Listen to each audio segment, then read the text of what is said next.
Welcome to கலாஸ் கருவேட். இன்றைக்கி நம்ம special என்னென்னா கொள்ளு வச்சு அருமையான தோசை. அரிசி எதுவும் சேர்க்கலை. வெயிட் லாஸுக்கு ரொம்ப நல்லது. கரெக்டாக இந்த வீடியோ ஃபுல்லாக பார்த்து ட்ரை பண்ணி பாருங்கள். நம்ம ஹெல்த்துக்கு ரொம்ப நல்லதான இந்த கொள்ளு தோசை சூப்பர் டேஸ்ட்டாகவும் இருக்கும், நல்ல கிறிஸ்பியாகவும் இருக்கும்.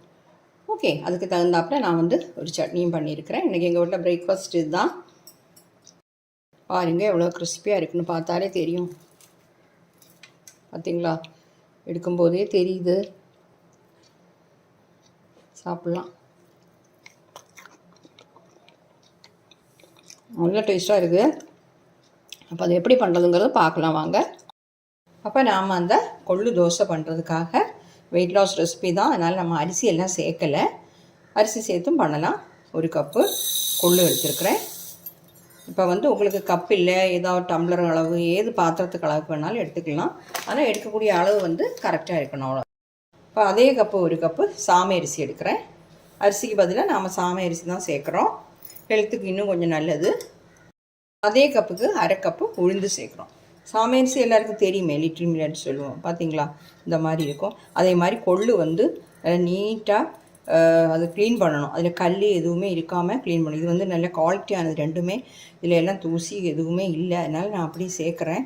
நீங்கள் நல்லா க்ளீன் பண்ணிவிட்டு சேர்த்துக்கோங்க. அதுக்கு 1/2 கப்பு உளுந்து, துளி உள்ள உளுந்து எடுக்கலாம். இந்த மாதிரி வெள்ளை உளுந்தும் எடுத்துக்கலாம். 1 டீஸ்பூன் வெந்தயம், இதையும் சேர்த்துடலாம். நல்லா வாஷ் பண்ணிட்டு வந்துடுறேன். 4-5 வாட்டி நீட்டாக வாஷ் பண்ணிடலாம்.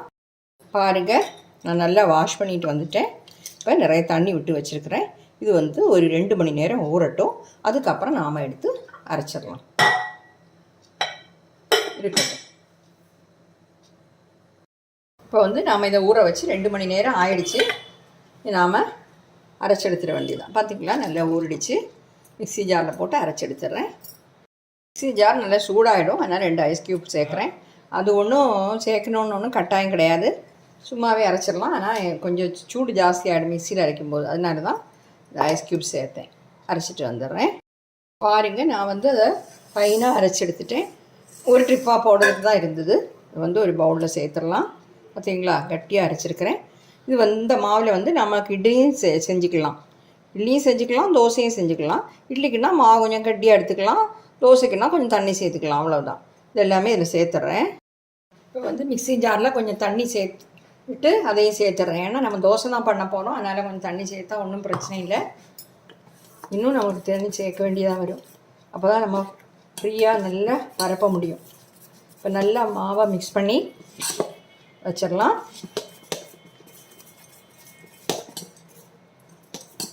நல்ல ஹெல்த்தியான தோசை. அது மட்டும் இல்லை, வெயிட் லாஸுக்கு ரொம்ப நல்லது இந்த மாதிரி பண்ணுறது. பார்த்திங்களா, நல்லா மிக்ஸ் பண்ணியாச்சு. உங்களுக்கு கை வச்சு கூட மிக்ஸ் பண்ணிக்கலாம். கை வச்சு மிக்ஸ் பண்ணும்போது இன்னும் மாவு நல்லா புளிக்கிறதுக்கு நல்ல இதாக இருக்கும். பார்த்திங்களா, இப்போ இவ்வளோ தண்ணி இருக்குது. இனியும் நாம் தண்ணி சேர்க்க வேண்டியதாக இருக்கும். இருக்கட்டும். இது மூடி வச்சிடலாம். ஒரு 4 மணி நேரத்துக்கு அப்புறம் இது எடுத்து உங்களுக்கு தோசை ஊற்றணும்னா ஊற்றிக்கலாம். இல்லைன்னா நீங்கள் ஃப்ரிட்ஜில் வச்சிடணும். ஏன்னா இந்த கொள்ளு சீக்கிரமாக புளிச்சிடும். ரொம்ப நேரம் நீங்கள் வெளியில் வைக்க தேவையில்லை. ரொம்ப நேரம் ஃபெர்மெண்டேஷனுக்காக வைக்க தேவையில்லை. 4 மணி நேரத்துக்கு அப்புறம் ஃப்ரிட்ஜில் வச்சு நம்ம எப்போ நமக்கு தேவையோ அப்போ தோசை ஊற்றிக்கலாம். ஓகே, இருக்கட்டும். 4 மணி நேரத்துக்கு அப்புறம் நம்ம எடுக்கலாம். இப்போ நாம் இதை அரைச்சி வச்சு 4 மணி நேரம் ஆயிடுச்சு. திறந்து பார்க்கலாம். பார்த்திங்களா, பொங்கி வந்திருக்கு. பார்த்திங்களா, பாருங்கள், மாவு நல்ல கெட்டியாக இருக்குது. இனி நாம் தண்ணி சேர்த்து தான் தோசையை ஊற்றணும். இப்போ வேணால் உங்களுக்கு இப்போவே தோசையை ஊற்றிடலாம். இதில் நாம் உப்பு பார்த்திங்களா, மாவு நல்ல கெட்டி ஆகிடுச்சு. இட்லிக்கும் தோசைக்கும் எல்லாத்துக்குமே இந்த மாவு நல்லாயிருக்கும். இப்போ இதில் உப்பு சேர்த்துட்டு நாம் தோசை ஊற்றிட வேண்டியது தான். உங்களுக்கு இப்போ 4 மணி நேரம் ஆயாச்சு. இனி இந்த கொள்ளு ரொம்ப புளிச்சிரும். உங்களுக்கு இப்போ இந்த தோசை தேவையில்லைன்னா நீங்கள் ஃப்ரிட்ஜில் வச்சுட்டு அப்புறமா நீங்கள் தேவைப்படும் போது நான் நேரமே சொன்ன மாதிரி தோசையை ஊற்றிக்கலாம். ஓகே, இப்போ இதில் நாம் கொஞ்சம் உப்பு சேர்த்துடலாம்.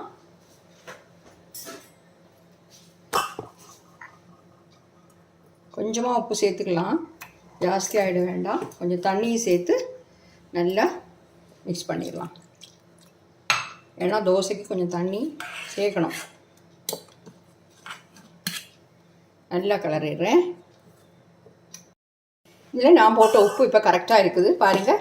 கொஞ்சம் கொஞ்சமாக தண்ணி சேர்த்து இந்த மாதிரி பண்ணிக்கோங்க. நிறைய தண்ணி முதல்ல சேர்த்துறாங்க, ரொம்ப தண்ணி ஆகிட்டாலும் கஷ்டம்தான். ஆனால் உப்பு வந்து ஜாஸ்தி ஆகிட வேண்டாம், அதை பார்த்து கொஞ்சமாக சேர்த்துக்கோங்க. தோசை ஊற்றிடலாம். பாருங்கள், நம்ம தோசைக்கல் எல்லாம் சூடாகிடுச்சு. ரொம்ப ஹையாக சூடாக வேண்டாம், கொஞ்சம் மீடியமாக சூடானா போதும். வந்து கொஞ்சமாக ஆயில் ரீச் பண்ணி கொடுத்துடலாம். ஏன்னா இது வந்து அயன் ஆனதுனால, இரும்பு தோசைக்கல் ஆனதுனால. நான்ஸ்டிக்னால் அது தேவையில்லை.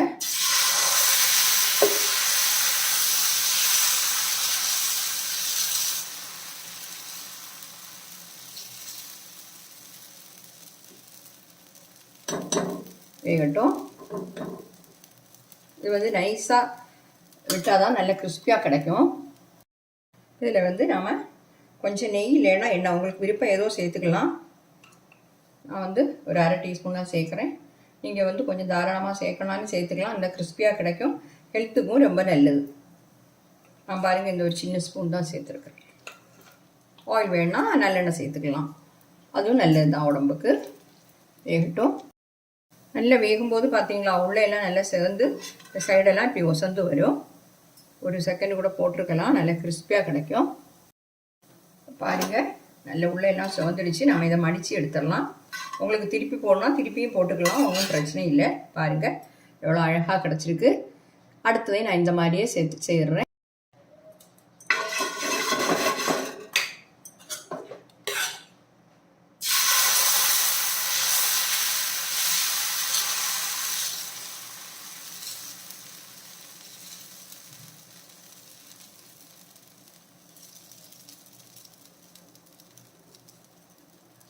இது வேகட்டும். இது நல்லா சிவந்துடுச்சு. அது மாதிரியே இதையும் மடித்து எடுத்துடலாம்.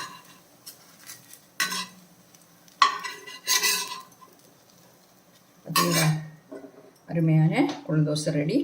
இனி வந்து நான் தேவைக்கு அப்புறமா செஞ்சுக்கிறேன். பாருங்க, நம்ம கொள்ளு தோசை அருமையாக கிடச்சிருக்கு.